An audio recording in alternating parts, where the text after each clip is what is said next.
Hello and welcome to another video. As you can see, there have been a lot of changes. Today I decided to head down the road and just see what I might be able to find for webcams, and I found something that was on sale for 30 bucks, so I thought that was a pretty good deal and went ahead and gave it a shot, and this is the result. With a better quality webcam, I decided that a new backdrop would also be in order. So I guess I'm just going for something more visually interesting going on in the frame here than my bare white wall. In addition to that, I got something from my Atari 7800 over here, which was I went online and the picture wasn't coming through very well on it. I was getting some interference. It seemed like RF interference. So I went online and I went to Atari Age. They had a little blurb on how to get a better picture out of your 7800. And I got a F-pin to RCA adapter. So this is now, it's just hooked up with a regular chintzy RCA cable. It's nothing special. It's not shielded that I know of in any way. It's very thin. But with it hooked up to that, the picture looks beautiful. It looks amazing. Very, very nice picture. So that was really cool. It was a cool, it cost me like $4 at Radio Shack. So very happy with that. So what I wanted to talk about today are a few more pickups that I got, and let's go ahead and get started with that. From watching Dan's videos from Dan's Game Corner and talking to other people, I started to get interested in the Genesis again. I really liked the Genesis, but even back in the day, I didn't play all that many games on it. I had my handful of games that I really loved, and it let me play the Sega CD once that came out, and so I had those games and that kind of stuff. But I like going back to these systems, and I think I don't really identify myself as like an RPG gamer or I don't really identify myself as a genre gamer. I think I like games from a lot of different genres, but what intrigues me, part of it is just games that are unique or games that are interesting, especially games that I like to think about, well, what if I played this on the system, back then? Like, what would I have thought of that? And especially if something's just quirky and weird and unique, it sticks out for me, and I think it's fun. So I'll show you some of the stuff that I grabbed here recently. For starters, here is Saint Sword. And this, I just couldn't resist this. I checked out videos for this, and it looked really neat. And it looks kind of wacky, and I saw some videos on it. The music is really cool, so just for that alone, I was pretty interested in it. But just looking at the back there, you've got this guy. It's like he's kind of got this angel like wings thing going on, and then it's like a this just looks really 80s, kind of this centaur, and this he's got this shiny armor and stuff. So it looks, in all honesty, kind of very much like Saint Seiya. And not only that, but if you look at the woman in the background there, I'm thinking The Little Mermaid, And I actually checked the dates on these things. So this is dated 1991, and Saint Seiya ran, I forget when it was like mid-80s, until, I think the manga ran until like 89, right around in there, or 90, and then the anime sort of ended right around the same time, so we're talking sort of right around like 1991, 1990, right in that range. And so I'm thinking that the developers of this game maybe really were riding on some of the popularity of that, or even just just visually, it seems like they were influenced maybe by that and The Little Mermaid. The timing is actually really right on that, so interested in checking out that game. It has interesting story behind this. So no manual, but I found a place online that had a few boxes for sale, just the boxes for games, and I kind of like to make things complete again when I can. Maybe not just get something that's complete, because people are going to be charging a premium for that, and it's worth it if you're looking for complete stuff. But I still haven't made a decision on Genesis games whether I really want them complete with the manuals and the box. But the point people have been making is Genesis games are cool because a lot of times the cart is in pretty good shape because they have these great plastic boxes. And normally you get the box because people didn't throw out these great plastic boxes. They didn't get destroyed like cardboard boxes do. So I would like the games with boxes. Manuals, I don't know yet. But I figured if I could get the box for this game and then get the game separately, I'd definitely be getting a good deal on the game. And ultimately, I don't know if it was worth it, because I think this game complete probably just doesn't run that much. I think this sort of strategy might be better for games that normally run more when they're complete. You know, they may run in the $40 to $60 range, and then you'd really be saving some money if you were able to get the box separately, the game separately, and maybe even the manual. If you were looking for that and put them all together, it would probably be a lot better. But so I tried that out with this one, so that I got the box and the game separately, and now I have a boxed game.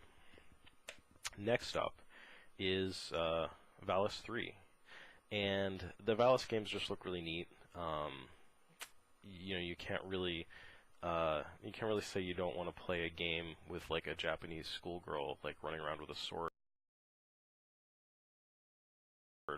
killing monsters. I mean, it sounds really Zerum-ish, or it just sounds very 80s anime cool.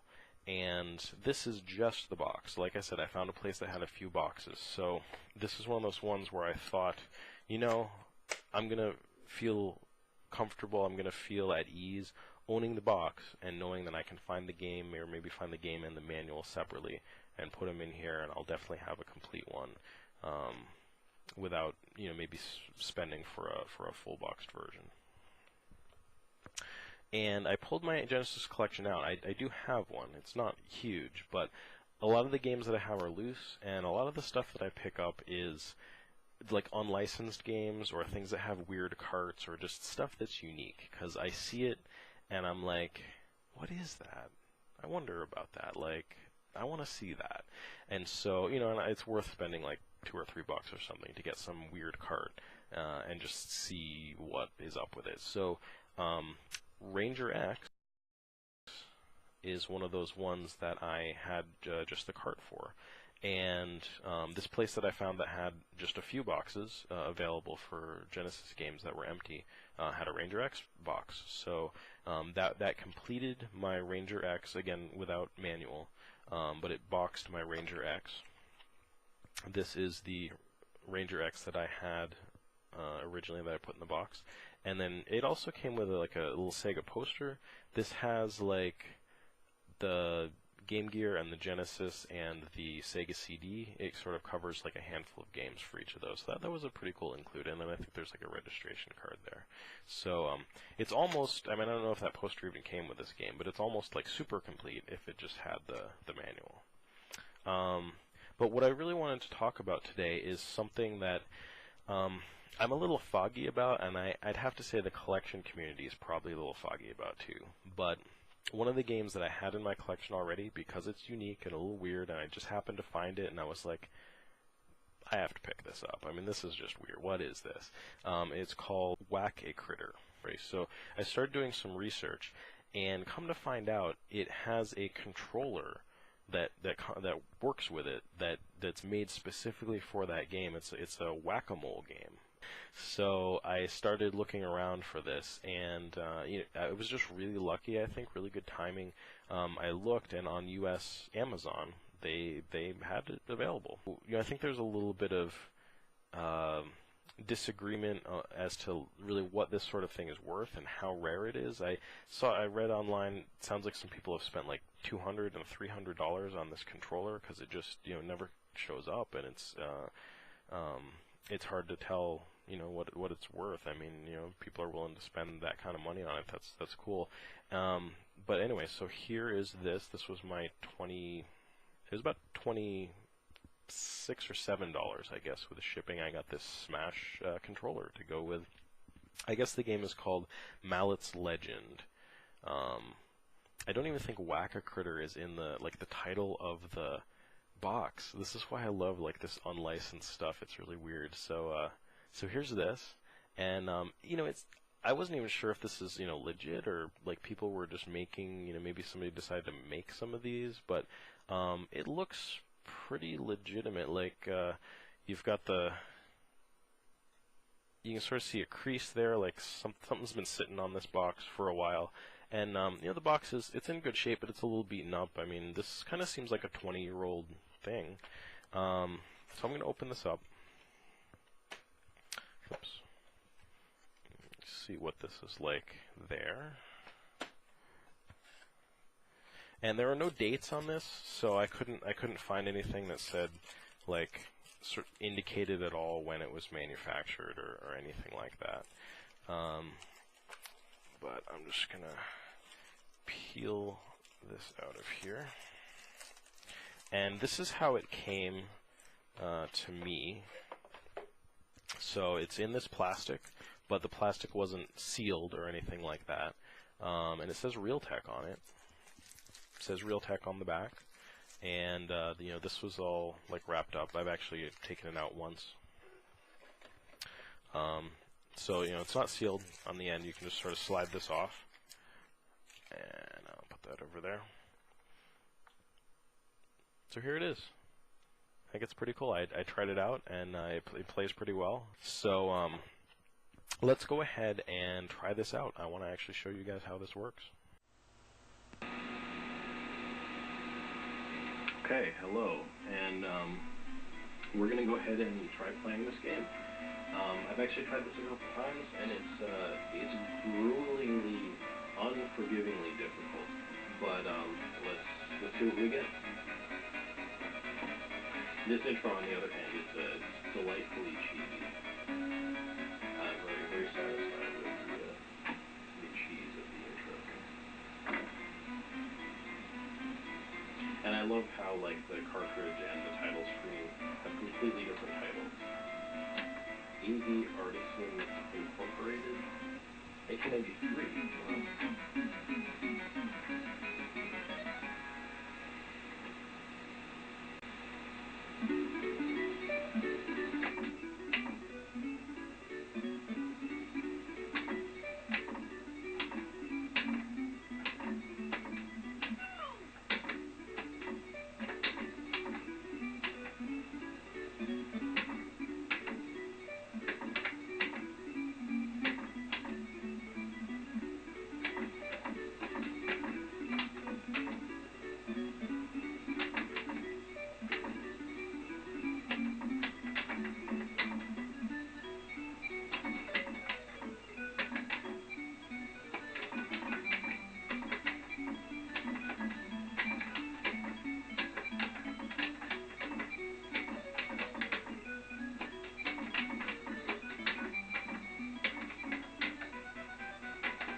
That sounds good.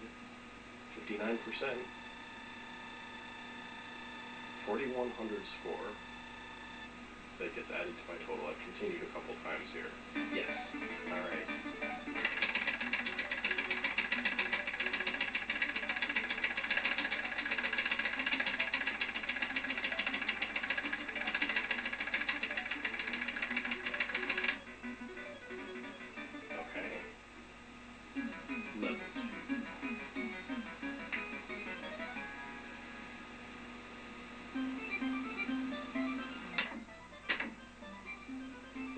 Guys don't look exactly like that bear. Some level you're going to be hitting princesses, so you know it.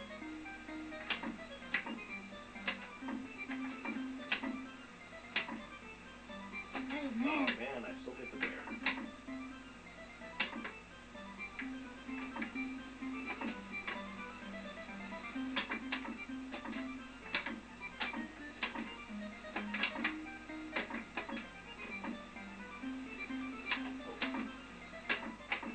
Why that robot? It doesn't look like the bear. It doesn't look like the princess. It's like the bear, but it's like you don't want to hit it. You're like, wait, what is that?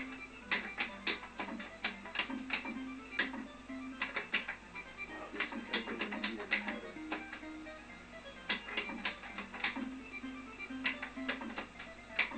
Yeah, robots. Yeah.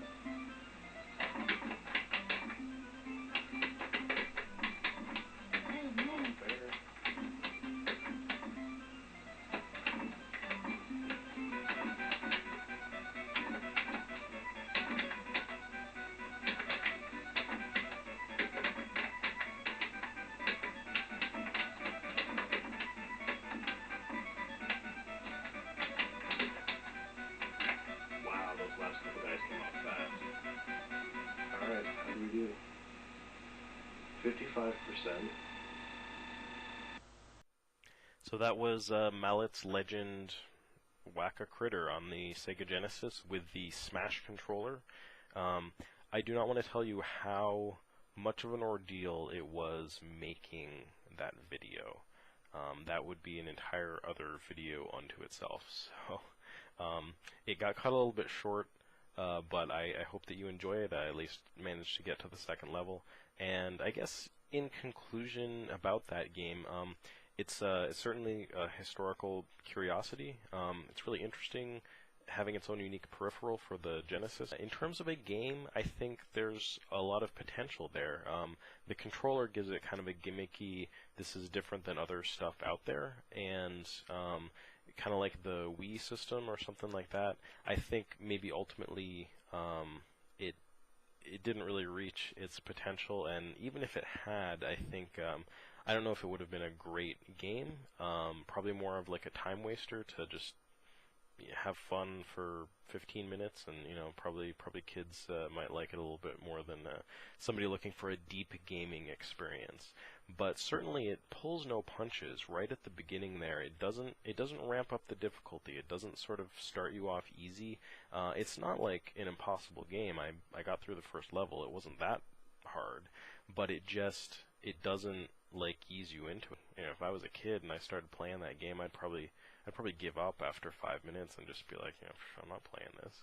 But there it is, interesting little game. I hope that this video was enjoyable, and I hope you'll join me again next time for some more weird and interesting video games. Thanks for watching.